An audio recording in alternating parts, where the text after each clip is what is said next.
धर्म स्नेही सत श्रद्धालु यहाँ पर उपस्थित आप सभी भव्यवर पुंडरीक पुण्यात्मा महानुभाव, आचार्य भगवान समंतभद्र स्वामी द्वारा विरचित रत्नकंडक श्रावकाचार की वाचना में षष्ठम अधिकार की व्याख्या चल रही है, जिसमें आचार्य महोदय ने समाधि वर्ण की विधि संलेखना व्रत को विस्तार से समझाया, उसके अतिचार आदि भी समझाई।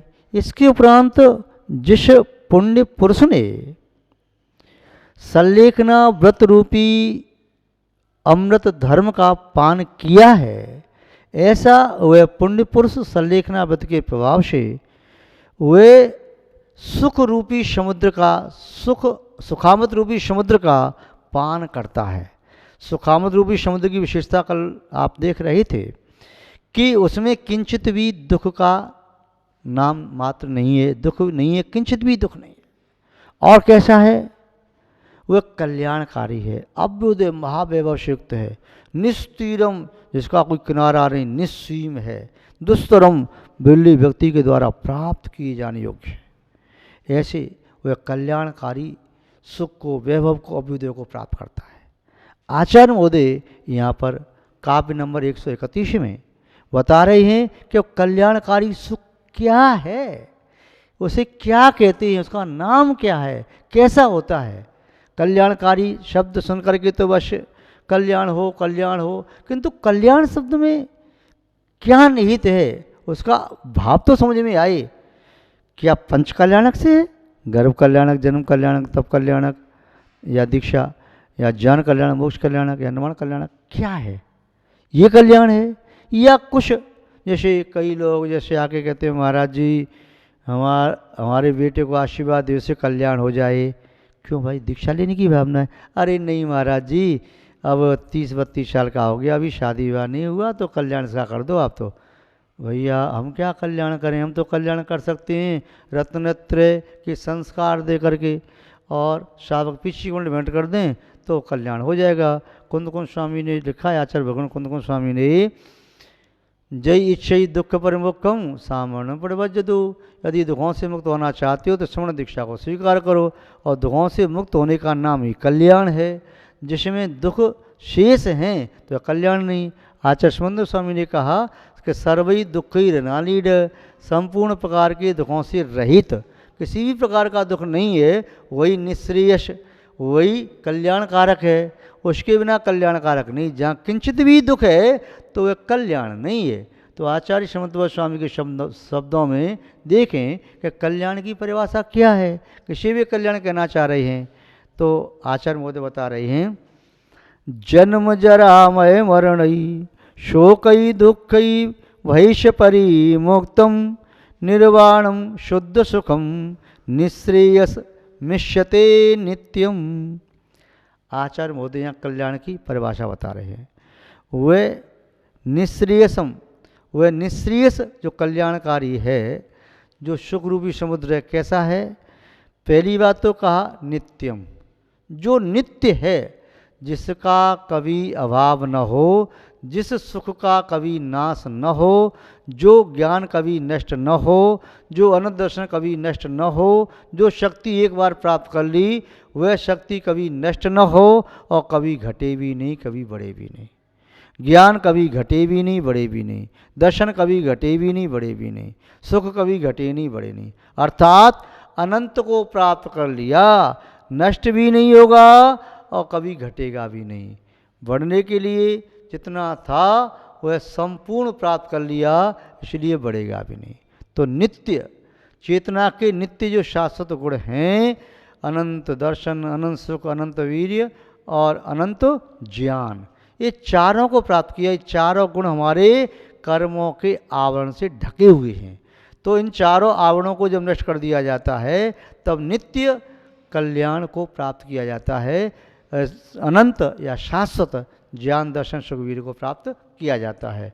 यही अनंत चतुष्टय कहलाता है, जो अनंत भगवान के पास होता है। अनंत के सिवाय ये अनंत चतुष्टय किसी संसारी प्राणी पर संभव ही नहीं है। तो अब बता रहे हैं कि जो कल्याण है, जो ऐसा नित्य सुख है, नित्य ज्ञान है, नित्य दर्शन है, नित्य शक्ति है, अनंत है, शाश्वत है, उसकी और क्या विशेषता है, उस व्यक्ति की क्या विशेषता है जिसे ऐसा प्राप्त होता है। तो आचार्य महोदय कह रहे हैं कि जन्म जरा मय मरणई शोकई दुखई वैश परिमुक्तम। वह जो भव्य जीव है, वह जो नित्य सुख को प्राप्त कर रहा है, कल्याण को प्राप्त कर रहा है, वह इन सब से मुक्त होता है, पूरी तरह से मुक्त होता है, संपूर्णतया, पूर्णतया, कंप्लीटली, बिल्कुल मुक्त रहित है। किस किस से रहित है? जन्म। उस आत्मा का संसार में अब कभी जन्म नहीं होगा। जिसने कल्याण को प्राप्त कर लिया है उसका कभी जन्म नहीं होगा, और जिसका बार बार जन्म हो रहा है तो समझो उसने अभी कल्याण को प्राप्त नहीं किया। वह संसारी प्राणी है, कभी मनुष्य गति में जाता है, कभी देव गति में जाता है, कभी त्रंच गति में जाता है, कभी नरक गति में जाता है, चार गति में जाता है। यह अपना भव बदलता रहता है। एक शरीर की आयु पूरी होगी, दूसरा शरीर प्राप्त किया, उसकी पूरी फिर प्राप्त किया, ये बदलता रहता है। किंतु जिसने कल्याण को प्राप्त किया है वह फिर कभी संसार में जन्म नहीं लेता। दूसरी बात मरण, जरा। हाँ, दूसरी बात जरा। जरा का अर्थ होता है बुढ़ापा। जिसने कल्याण को प्राप्त कर लिया उसके कभी बुढ़ापा नहीं आता। वैसे तो रूढ़ी वसात देवों को भी अजर अमर कहा जाता है कि देवों के बुढ़ापा नहीं आता, क्योंकि देव जब से जन्मते हैं तब से लेकर के उनकी आयु पूर्ण होती है तब तक यौवन से युक्त राजकुमार जैसे हमेशा रहते हैं। उनके शरीर में कभी शकन भी नहीं आती और वे दिव्य शरीर के धारक होते हैं, दिव्य रिद्धियाँ होती हैं और वे अमर कहलाते हैं, किंतु फिर भी मृत्यु को प्राप्त होते हैं। अजर कहलाते हैं तो उस शरीर से वृद्ध नहीं होते, अन्य शरीर प्राप्त करके तो वे देव वृद्ध अवस्था को प्राप्त कर सकते हैं। तो उन्होंने अजर अवस्था को प्राप्त नहीं किया। जरा उन्होंने पूरी तरह से नष्ट नहीं की, एक शरीर में प्राप्त नहीं की जरा तो अजर थोड़ी हो गया। यदि कोई व्यक्ति बाल्यावस्था मृत्यु को प्राप्त हो गया, बोले मैंने बुढ़ापा प्राप्त नहीं किया, या जवानी में मर गया, प्रौढ़ावस्था मृत्यु प्राप्त हो गया, मैं तो अजर हूँ, मैंने बुढ़ापा प्राप्त नहीं किया, तो ये नहीं। कभी भी वृद्ध अवस्था उसको प्राप्त न हो, कभी दूसरा जन्म भी न हो, और जिस शरीर से कल्याण को प्राप्त किया उस शरीर में कभी बुढ़ापा न आए, और वह अजवी कहलाता है। क्या कहलाता है? अज। अज का अर्थ होता है जिसका कभी जन्म न हो, न जाता स अजा, जो उत्पन्न नहीं होता है वो अज कहलाता है। प्रतिष्ठा आदि में अज शब्द का अर्थ 3 साल का पुराना धान्य लिया जाता है। अन्य साहित्य की भाषा में या हिंदी भाषा में अज शब्द का अर्थ वक्रे आदि से लिया जाता है। अज शब्द का अर्थ अन्य वैदिक परंपरा के अनुसार ब्रह्मा से भी लिया जाता है, और अज शब्द का अर्थ भगवान से लिया जाता है जिनका कभी जन्म नहीं होता, जो जन्म जरा मृत्यु आदि से रहते हैं। इसीलिए आप पूजन करते हैं तो अर्घ चढ़ाते हैं उस अवस्था को प्राप्त करने के लिए। जन्म जरा मृत्यु प्राप्त ही, जन्म जरा मृत्यु विनाशनाय अनर्घ पद प्राप्त है। तो अनर्घ पद या जन्म जरा मृत्यु विनाशनाय, जन्म जरा मृत्यु के विनाश को करने के लिए हे अनंत देव या पंच प्रविष्टि, मैं आपके लिए यह बहुमूल्य मूल्यवान अर्घ आपके लिए सुहा माने छोड़ता हूँ आपके चरणों में। उसे प्राप्त करने के लिए जो कुछ भी मेरे पास बहुमूल्य है वो सबको मैं आपके चरणों में छोड़ता हूँ। तो ये जन्म जरा मृत्यु से रहित पद होता है कल्याणकारी पद। जरा माने बुढ़ापा। आमय, आमय का अर्थ होता है रोग। तो जिसने कल्याण प्राप्त कर लिया है उसको कभी भी रोग की प्राप्ति नहीं होगी, क्योंकि रोग का जो कारण है उसे ही नष्ट कर दिया। रोग जो शरीर में होता है अशाता वेदनी के वजह से, चार्तमोनी कर्म की वजह से आदि रोग होते हैं, तो रोग अब नहीं होगा, क्योंकि वह जीव तो कर्मों को नष्ट करता जा रहा है। अब वह बुढ़ापा नहीं आएगा। बुढ़ापा क्यों आता है कि अब जो शरीर की स्थिति है वीर्यांतर कर्म का शोषण घटे, या उसका अशाता विधि का उदय आए, चार्तमोनी का भी उदय आ रहा है, तो शरीर की स्थिरता घट रही है, धर्म की साधना नहीं कर पा रहा है। तो एक कर्म हैं, उदय में आते हैं, सबका अपना अपना स्थान रहता है। तो उनके उदय में आने से वह शरीर की अवस्था जीर्ण शीर्ण होती है। जब ज्ञानावर्णी, दशावर्णी, मोहनी और अंतराय आदि कर्मों का ही नाश कर दिया तो अब जरा उस शरीर को नहीं आ सकती। तो जरा से भी रहित, रोग से भी रहित और मरण ही मृत्यु के से भी रहित। अब उनकी मृत्यु नहीं होगी। कोई कह सकता है महाराज जी अनंत भगवान जब सिद्ध बनते हैं तो क्या उनकी मृत्यु नहीं होती? नहीं, मृत्यु उसे कहते हैं जो कर्मों के साथ वह शरीर को बदले। जो सब कर्मों को नष्ट करके शरीर को त्यागता है उसकी मृत्यु नहीं होती, उसका तो निर्वाण होता है, मोक्ष होता है, वो सिद्ध बन जाते हैं। तो यहाँ कहा कि मरण ही मरण से भी रहित, शोक ही उनके जीवन में कभी इष्ट का वियोग आदि जनित शोक नहीं होता, क्योंकि उन्होंने राग द्वेष आदि 18 दोषों को नष्ट कर दिया है। शोक, भय, विस्मय, निंदा, चिंता, श्वेद आर सब कुछ नष्ट कर दिया, तो वे वीतरागी बन गए। तो वीतरागी बनने के कारण उनके शोक आदि 18 प्रकार के दोष भी नहीं है, और जिनके 18 प्रकार के दोष नहीं होते हैं वही वास्तव में कल्याण करने वाला है, उसने ही अपना कल्याण किया है।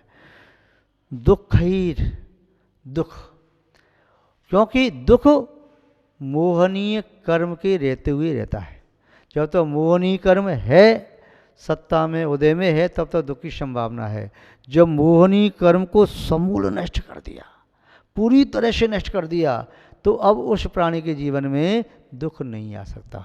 वेदनीय तो केवल वेदन कराता है, इष्ट अनिष्ट वस्तु की संप्राप्ति भले ही करा दे। अनंत भगवान के भी शाता वेदनी का सत्ता पाई जा सकती है, किंतु शाता रूप उदय में आता है। कदाचित यदि कोई वस्तु आ जाए तो उनके लिए इष्ट अनिष्ट रूप नहीं होती, क्योंकि उन्होंने भीतर दशा को प्राप्त कर लिया है। तो वे दुखों से, संपूर्ण प्रकार के दुखों से, शोक से रहित हैं। उन्हें चार तो मोनी नहीं है, तो इसलिए दुख नहीं है। दशम मोनी भी नहीं है, मोनी का पूरा नाश कर दिया।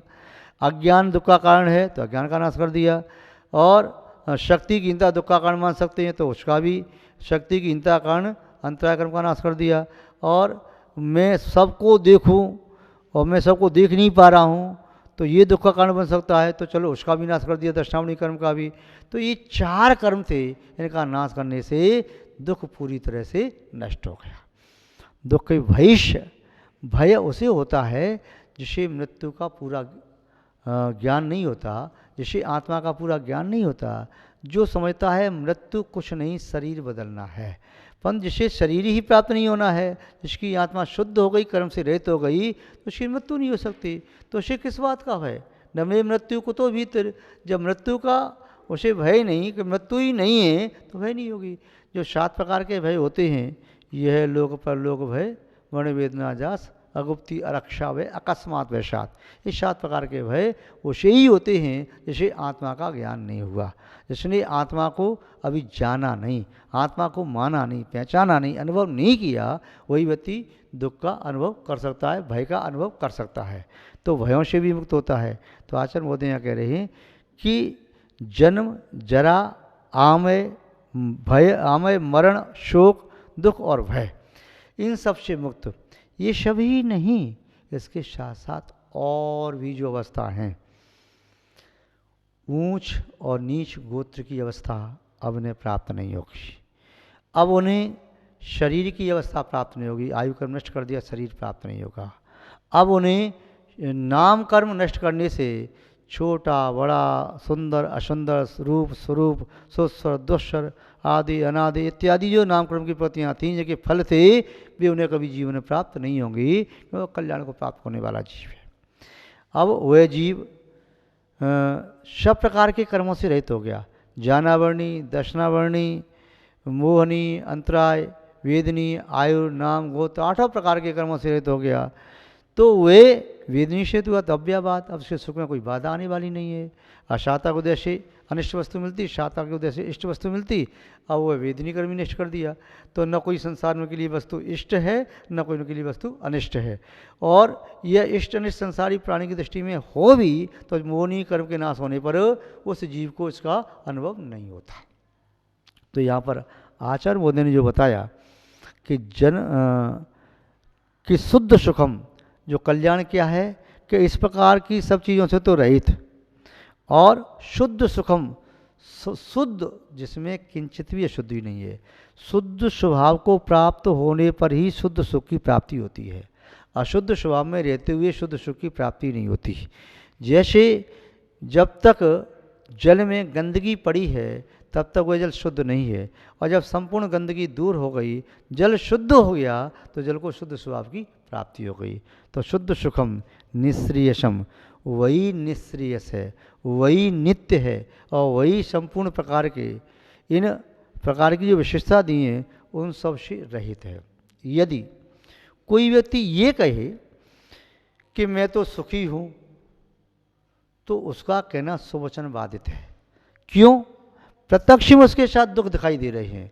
वह शरीर के नष्ट होने पर दुखी हो सकता है, वह व्यक्ति अनिष्ट का संयोग होने पर दुखी हो सकता है, इष्ट का वियोग होने पर दुखी हो सकता है, शरीर में कोई पीड़ा होने पर दुखी हो सकता है, या जो वस्तु उसे अच्छी लग रही है उसकी आकांक्षा के लिए दुखी हो सकता है, या अगले भव में उत्तम भोग मिले उसके निदान के लिए दुखी हो सकता है। तो वह व्यक्ति सुखी कैसे है? वह व्यक्ति जिसने पूर्णता को प्राप्त नहीं किया, तो पूर्णता को प्राप्त नहीं किया तो अपूर्ण व्यक्ति कभी सुखी नहीं होता, और शुद्ध सुख को प्राप्त किए बिना कभी सुखी नहीं होता। कई बार व्यक्ति संसार में कहते हैं कि मुझे तो 16 प्रकार के सुख प्राप्त हैं। पहला सुख निरोगी काया, दूजो सुख घर में होए माया, तीजो सुख सता के आकारी, चौथा सुख सचना नारी, ये इत्यादि प्रकार के 16 सुख कहिए, इनको प्राप्त करके मैं तो सब सुखी महाराज, कुछ नहीं चाहिए। किंतु ये संसारी प्राणी की भाषा में सुखाभास है, वैसे सुख वे कह रहा है, किंतु सत्य में सुख नहीं है, सुखाभास है। तो ये प्राप्त करने वाला व्यक्ति सुखी नहीं है। सुखी तो वही है जिसने दुख के कारण को नष्ट कर दिया। यत्र न किंचित दुखम स नित्य सुखम प्राप्त होते, जो या जहाँ किंचित भी दुख नहीं है वहीं पर तत्र नित्यम सुखम, नित्य सुख है। तो ऐसा व्यक्ति ने सुख को प्राप्त करता है, और ऐसे शुद्ध सुख को प्राप्त करने वाला निर्वाणम इष्यते, ऐसे कल्याणकारी सुख उसने प्राप्त किया है, उसे ही निर्वाण की अवस्था कहा जाता है, मुक्त अवस्था कहा जाता है, शुद्ध अवस्था कहा जाता है, शुद्ध अवस्था कहा जाता है। तो यह भी संलेखना व्रत का साक्षात व पारंपरिक फल है। तो वह फल भी आप सब प्राप्त करें, ऐसी हम आपके प्रति मंगल भावना भाते हैं, और इसी मंगल भावना के साथ अपनी शब्द श्रृंखला को विराम देते हैं। जय बोले श्री शांतनाथ भगवान की, परम पूज्य आचार्य गुरुदेव श्री विद्यानंद जी महाराज की, अहिंसा में विश्व धर्म की।